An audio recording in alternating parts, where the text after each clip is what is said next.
Our whole purpose in Costa Rica was to go and help farmers of a progressive agricultural association, help them improve their agritourism. Our main project for this trip was to create a website for people in other countries to find their associations and to be able to make reservations and stuff like that. We actually got to spend a day and the night on one of the farms that we visited that was part of the agritourism group that we were working with. We got there probably about mid-afternoon, and we kind of sat around, and then they took us and showed us all their different animal production. They had cattle there. They had a couple of pigs that they kept around, a whole lot of chickens. They were running around everywhere, so that's pretty neat. But they also had the largest tilapia production of any of the farms we went to, and we got to watch him feed them, and it was just crazy. It was just like a tidal wave coming up to this food where he just threw it out, and that was a pretty amazing thing to see if you've never been around that kind of stuff. But after that, we kind of went back to the house, and they cooked dinner for us, which was great food. Everyone's always scared about the food, but no, it's really good. And I'm a picky eater, so it took a lot for me to eat it, but I'm so glad I experienced that the entirety of their culture, from the food and everything. But we just sat around that night, and of course I don't speak Spanish, but I was lucky enough to have a guy with me that did. And but we just sat there and they just talked back and forth, and I would say something and they'd translate it for me. And I was kind of scared at first about how easy it was going to be to talk to them, but no, they want to learn English just as much as I want to learn Spanish. The scenery was amazing. It was so green. The trees were so tall. The plants, just having to see all the different kind of plants there were, was amazing. Now on our way to Earth University, we got to travel through an actual cloud forest. And the cloud forest was where the clouds are actually down to our level, and it was just really cool because you could experience the clouds right there.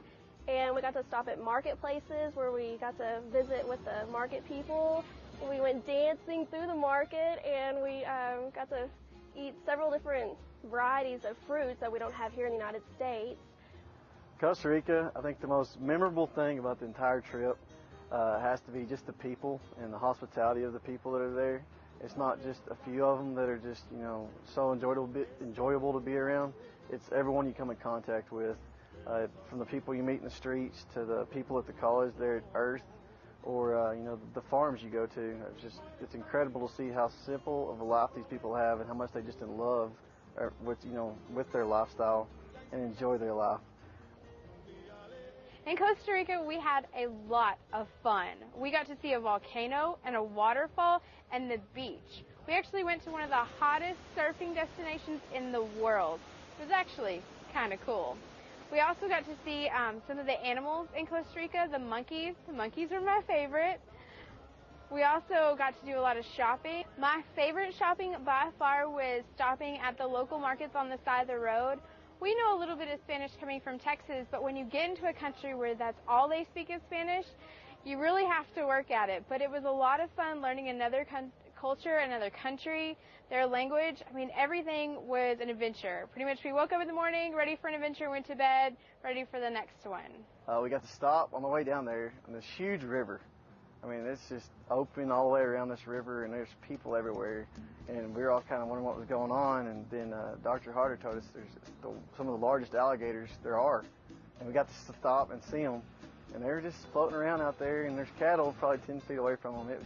That was just a real neat experience for me to get to see that kind of stuff. Being a college student, always wanting more and wanting to spend more on things that we really don't need, having the experience of going to Costa Rica and seeing that the farmers, that they really don't have they don't have hardly anything that we have here. And knowing that we have helped them, it's made me feel a lot better about myself. At each of the farms we visited, we took video, photos, we took interviews from the different farmers, and we used that information to create a website. I think that was really awesome that we were able to give back to the community that we got to visit. They did so much for us, and it was so nice for us to give just a little bit back to them. It's very rewarding. It's something I would love to do again. As far as why I think anyone should go, number one, just to get another lifestyle. Texas, yeah, we're number one, of course, at everything. But there's so much more in the world out there to see. Whether you're a communications major, an animal science major, just getting to see how they raise, say, their cattle or something like that. It's just it's a life-changing experience to get to see all the natural beauties of the world and get out and see different cultures. and broaden your horizons as far as your outlook on the rest of the world. Coolest things that we got to see in Costa Rica was this man pulled over didn't even pull over, stopped in the middle of the road, grabbed this large animal and carried it off the side of the road. Well, we had no idea what was going on, and finally we realized the man was rescuing a sloth, and sloths move really slow. So he picked up this sloth that's like half the size of me and put it on this side of the road. Well, everything happened so quickly, and we were really trying to figure out what was going on, that we didn't even get a picture. No video, no picture, nothing. And so it was just crazy to see a guy stop in the middle of the road, stop all the traffic, risk his own life to rescue this endangered species. So I really think that reflects on the people of Costa Rica. I mean, they're just amazing.